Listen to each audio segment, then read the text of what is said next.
you doing? I'm good, man. It's good So seeing glad you you're too. here. I appreciate it, man. Yes, I love what you talk about strain Yeah. and your expectations. Oh, yeah. And I don't think you'll have an issue with that with this group. I don't think we really had an issue with effort, but I think that's important. I like that you said that. You know what I mean? And that's what it's about. I know all about strain coming from. I know. I see it every day. Yeah. And that's why you're here in this situation right now, bro. And I'm gonna lean on you. Says on the beat, boy. Yeah. Cause he wanna light. Headlights, I've been whipping midnight through the city. I've been going through some things, tryna get my mind right. Push the bucket to the limit, push that bitch into the finish. Gotta get the full control, gotta get my mind right. Headlights, I've been whipping midnight through the city. I've been going through some things, tryna get my mind right. Push the bucket to the limit, push that bitch into the finish. Gotta get the full control, gotta get my mind right. Well, here's what I meant. Obviously, there's a ton of talent on this team. And obviously, we all go to the combine, we evaluate the same players. So there's a number of skill set players here that have done an outstanding job since they've been in the league here. All right, so the thing is, and then you look at the defensive side of the ball. There's some players on that other side of the ball, and they've done an outstanding job. So why not come to Washington and work here? On top of that, I say it again, just like I said in my press conference. Coach Ron Rivera is an outstanding leader. He's a man of integrity, and he does an outstanding job of leading men. And so, for me, this is a great opportunity to come and work for a head coach who's obviously on the defensive side of the ball, but also, too, has a nucleus of people that can help put it together and keep building it the right way. You had a lot of those guys, especially on the offensive side, Terry McLaurin, Jahan Dotson, both your running backs, your would-be #1 quarterback in Sam Howell, all there in the room today. I know you can't talk football yet necessarily with them, but what did it mean to you to see all those guys show up for a press conference on an off day in February? That was big time. For those guys to take the time just to be here, to be in the building. We know how it is during the off season. Players, they try and get as far away as they can, but that meant a lot to me. And my job is to make sure that when I do have the opportunity to sit down and talk ball with them, is to be as accountable as I can so we can get the very best out of them. And like I told them, when it's all said and done with, it's my job to really sit down and get to know the people, develop the relationships, so now I can get the best out of the players. So I'm fired up about this opportunity. I'm looking forward to it. I can't wait. What's going on, Cowboys faithful? It's your boy DMV back with another one. As you guys know, it's Mood Friday, so we're going to discuss the mood of the Dallas Cowboys. But it's going to be more geared towards the interview. We're going to kind of talk about the enemy a little bit today. You guys know that I'm in the DMV area, so I've been hearing nothing and seeing nothing but Eric Bienemy clips and excerpts and all that type of stuff, and it's really, really pissing me off. It's pissing me off because I know that the guy's a winner. You can hear in his voice that he's very confident coming into Washington. You could tell from how he's talking that he chose to come to Washington to make them a better team. And quite frankly, all they've been missing over the last couple of years, in my opinion, is consistency on the offensive side of the ball. And you can see that in his quick conversation with Terry McLaurin, and I only got a little bit of it, that he really cares. He cares about his players, and that he's going to instill that confidence in these guys. So I've always liked coaches like that. I've always loved coaches like that. In fact, I am that coach when I am coaching, and I can see the sincerity in the things that he says, and he's very, very confident in what he's saying, and he knows what he can bring to the table. You can see and sense a winning attitude out of him. So what does that mean for my Dallas Cowboys? It means that we got to be on our P's and Q's. Now, here's the thing. I trust our coaching staff.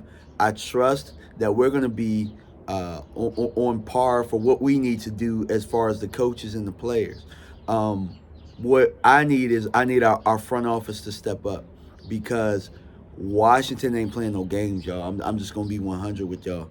I thought it was going to be the year before, but,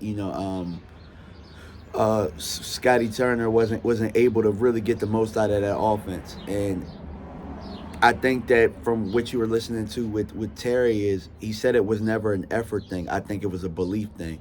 And it looks like with those guys showing up at the press conference yesterday that they really believe in the product of what Eric Bienemy was able to bring to Washington.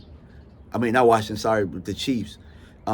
They really they love what they were looking at, and to be frank, they have a lot of the same type of pieces that if Sam Howell is the quarterback, they're going to be a lot better than what they were. So Dallas just has to keep stacking on top of what they already have. We already let the Eagles leapfrog us in 1 year, but the Eagles are going to struggle with their own, trying to keep players. But we cannot allow Washington to leapfrog us. So we got to stay on top of the things that we do, the players that we bring in as far as talent and creating an identity. Because I can promise you, Washington is going to have an identity at some point. Might not be early in the year, but when they catch on, when everybody, gets a feel of each other, Washington's going to be, it might get scary there. So, yeah, that's that. And as far as people saying that Eric Bienemy doesn't have the qualities to be a head coach, I heard nothing but head coach out of him in the things that he's able to say and how he's able to articulate some of the things that he wants to bring across. Like I said, look, I don't even play for Washington. I don't even play football at this point, and I was ready to run through a brick wall. And that's what made me do this video, because I'm just like, if he could get that out of me, that Washington team, man, look, the rivalry might be renewed. So let's just watch out for that. Also, man, I just wanted to take the time to talk about the whole Fish debacle, the whole Mike Fisher debacle. And I think that Jay Tuck did an excellent video yesterday. And really just expressing some of the things that some of us YouTubers have, some of our grievances over the past, really. And it comes with a lot of the fans, too, because you guys don't realize that some of the time you guys do this as well, where you'll come up and say, Fish said this, Fish said that. Like, you guys don't know that we have our own circle of contacts, of connects, and we have our own expertise that we're able to bring to the table. So just to let you guys know, that really gets annoying after a while, because, I mean, like Jay Tuck was able to show you yesterday, he has a bunch of credentials. I know a whole bunch of people way closer to the situation. That's not to hate, but it's just to say, guys, when you come in the comment sections of these guys who are YouTubers that are putting in the time and the effort, show some appreciation. You might not agree with some of the points, but please make sure that you come in there respectful with some of the things that you want to say. And if you want to disagree, that's fine. But make sure that you're coming in there really respectful, because what you guys were able to do with that is create more of a rift between, some of the insiders and the YouTube community. We are one community, and I think that moving forward, there are some things that we need to work on as a whole, but I think that we'll get there. I think that we will get there. And my biggest gripe with Fish, and it's not necessarily so much anything that he's done to me. He's never done anything personally to me, so I don't have a gripe there. But I am, I'm a person that's a really good friend. I'm a loyal person. And I felt like he definitely, threw shots at Mark. I felt like he took Mark's kindness for weakness, and I sat and I watched him leapfrog off of some of those guys and then turn his back. So that was my big gripe there. And if he can continue, the apology, I'm not so much a person that really believes words. I believe actions, and I believe that they're going to do a big live show on Tuesday, and I'm going to be tuned in, and I'm going to have some questions as well. But I appreciate y'all for tuning in, and I'm out. Peace.